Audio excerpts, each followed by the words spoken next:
Tutol ang loob ni Tricia na i-confide kahit kanino ang masaklap na dinaranas.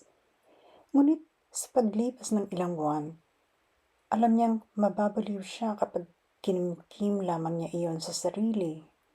Kailangan niya ng karamay. Kailangan niya ng magpapalakas sa loob niya. Nang magbibigay ng mga dahilan kung bakit dapat pa niyang ibigin na patuloy na mabuhay. Tinawagan niya si Arlene isang araw. Ang tagal na rin, buhat ng huli sila nitong mag-usap.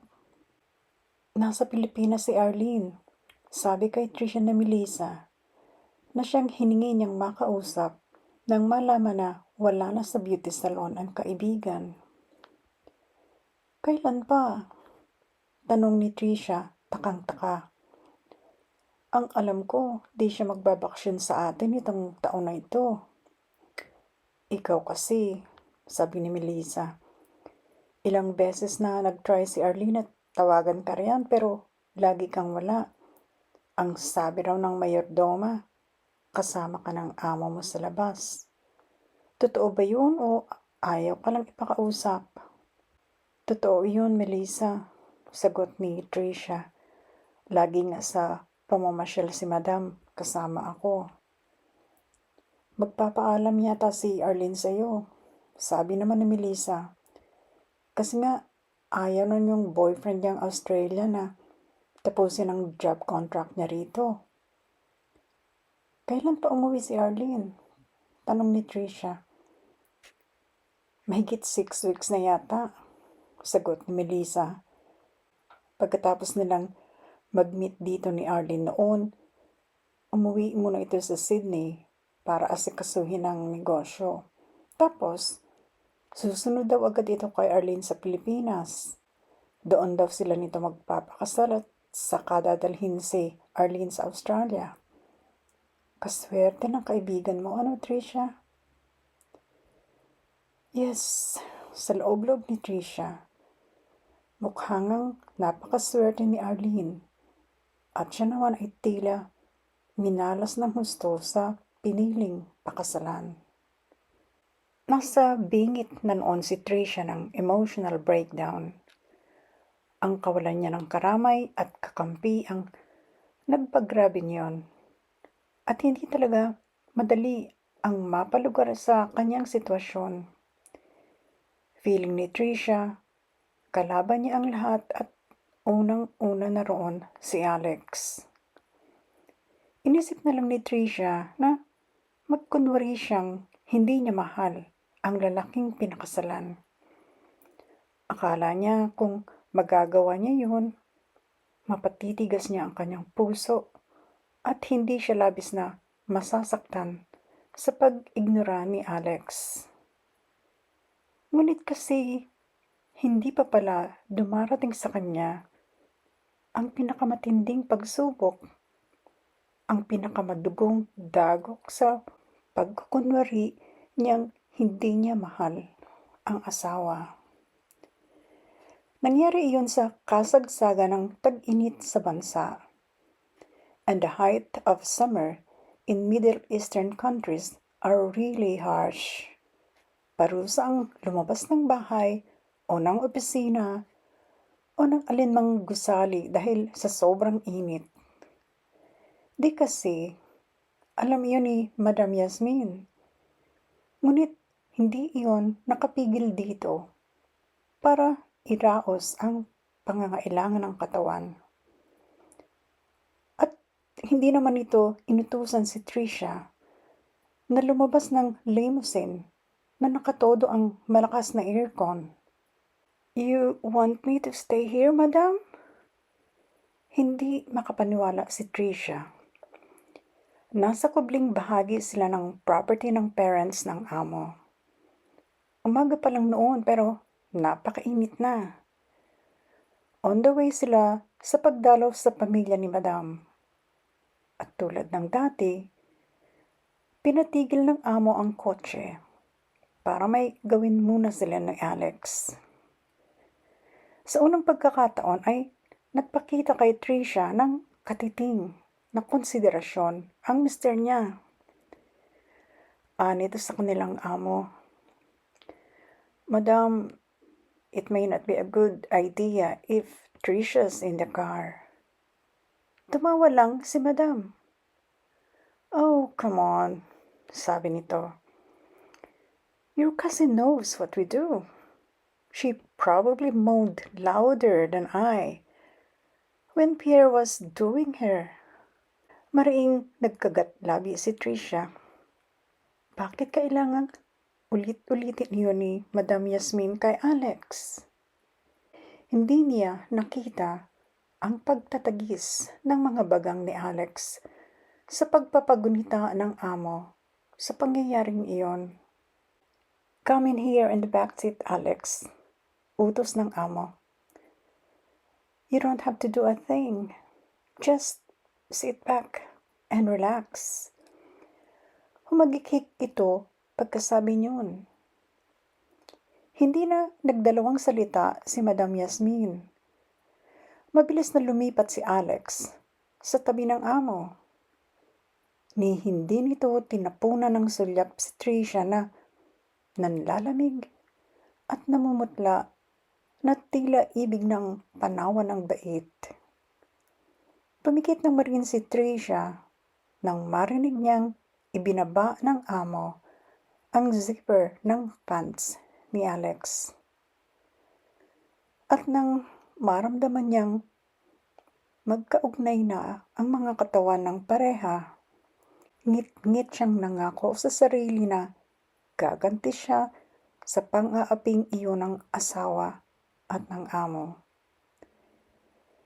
Isusumbong niya ang mga ito kay Rashid Zahir. Hindi ganoon kadali ang pag-aabang ng tsansa na makausap ang among lalaki.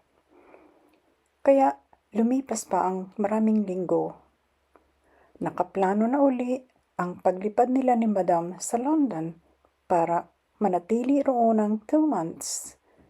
Nakafile na sa British Embassy ang visa application ni Alex. Kasama ito ng among babae at walang duda si Tricia na walang gagawin ng dalawa kung hindi magsiping. Mabaliw-baliw na noon si Tricia sa selos at pagkamuhi at pagnanasang gumanti. Kaya naisip niyang ipadaan sa bodyguard ng among lalaki, Ashraf ang pangalan, ang hiling niyang makausap ng sarilinan si Sir Rashid. "What do you wish to tell him?" tanong ni Ashraf. Sing-edad ito ng amo nilang lalaki at malalaman ni Tricia much later na malayong kamag-anak ng mga Zahir.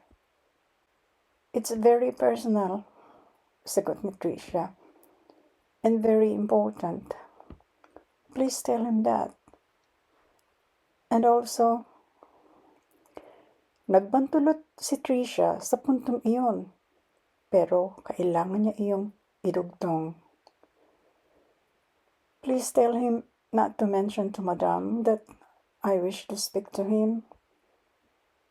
Matalim siyang tiningnan ni Ashraf. "Is what you're going to tell Sir Rashid about Madam?" tanong nito. Alanganin ang sagot ni Tricia. "Maybe." Kahit maybe ang isinagot ni Tricia sa driver bodyguard, walang alinlangan ang huli na tungkol nga kay Madam Yasmin, ang balak niyang sabihin sa amo nilang lalaki. "Okay," ani Ashraf. "I will speak to Sir Rashid today when I drive him to his office." Tumalikod na si Tricia pagkapasalamat kay Ashraf. Hindi niya napansin ang talim ng suspetsa sa mga mata nito habang inihahatid siya ng tingin. Maghahating gabi nang may kumatok sa bedroom ni Tricia. Narinig niya ang pagtawag ni Ashraf sa pangalan niya. Takang-taka si Trisha. Bumangon siya. Bubuksan niya ang pinto sa loob-loob niya. Pero hindi niya ito papapasukin. Mahirap na.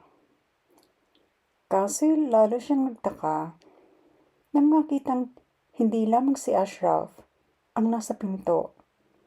Ang nabungaran niya ay ang kanilang among lalaki. Naglaho ang pangamba niyang baka gawan siya ng hindi maganda ng driver bodyguard. Get dressed, pautos nitong sabi. Ashraf will wait for you and take you to where we will talk. Hinding-hindi niya makakalimutan ang sumunod na nangyari. Pagkabihis niya, dinala siya ni Ashraf sa International Airport. Doon daw siya kakausapin ng amo nila. Matagal ding naghintay si Trisha sa departure lounge habang si Ashraf ay may kung anong inaasikaso sa flight counter. After 2 hours ay dumating si Sir Rashid. Kasama nito ang mag-asawang Ahmed at Latifa. Nabitbit ang mga maleta ni Trisha. Namutla si Trisha. Nalito. Nataranta. May iniabot na sobre si Ashraf sa amo. Tiningnan iyon ni Sir Rashid. Chinek kung tama ang entries. Nakita ni Trisha na plane ticket iyon. Sinenyasan ng amo na iwan na sila ng mag-asawa. Pagtalikod ng mga ito ay lumapit si Sir Rashid kay Trisha. Iniabot nito sa kanya ang plane ticket at mula sa bulsa ay inilabas nito ang kanyang passport. Nito sa kanya, Ashraf will help you check in your luggage. Here's your ticket. You're going back to the Philippines. Your job contract is terminated as of this noon. So you have no more right to stay here in my country. Daig ba ni Trisha ang estatwang itinulos sa pagkakatayo? Hindi niya maintindihan ang lahat. Your flight leaves for Bangkok in just under 2 hours, paliwanag ng amo. You will stay there for 1 night. You have a hotel voucher where you may stay. Afterwards, you take another flight to take you to your final destination, to your country of origin. Napaiyak si Trisha. Bakit nangyayari ito sa kanya? Tanong niya sa sarili. Bakit siya sa pilitang pinauuwi ng amo? Hinawakan siya ni Ashraf sa braso. Mahigpit. Tila magtatangka siyang makawala. Please, this way, Trisha. And take your handbag and ticket and passport with you at the check-in counter. Sinamahan siya ni Ashraf hanggang sa boarding gate.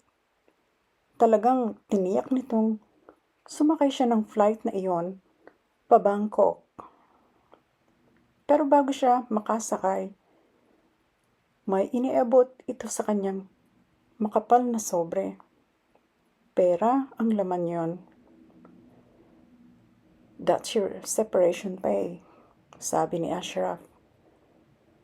Sir Rashid is not really a bad person, Trisha. Sa kabila ng bikig sa lalamunan dahil sa pinipigil na paghagulgol, nagawang sumagot dito ni Trisha.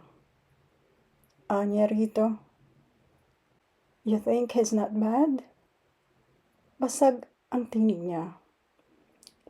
He is kicking me out of your country, and I don't even know why. What have I done wrong? Tinalikuran na siya ng kausap. Labis na kaduda-duda ang ginawang pagpapatalsik kay Tricia ng among lalaki. May kinalaman kaya ang tangka ni Tricia na isumbong ang ginagawang kataksilan ni Madam Yasmin? Pero may nakaabang kay Tricia na malaking pagkabigla at matinding sorpresa pagdating niya sa bangko. Abangan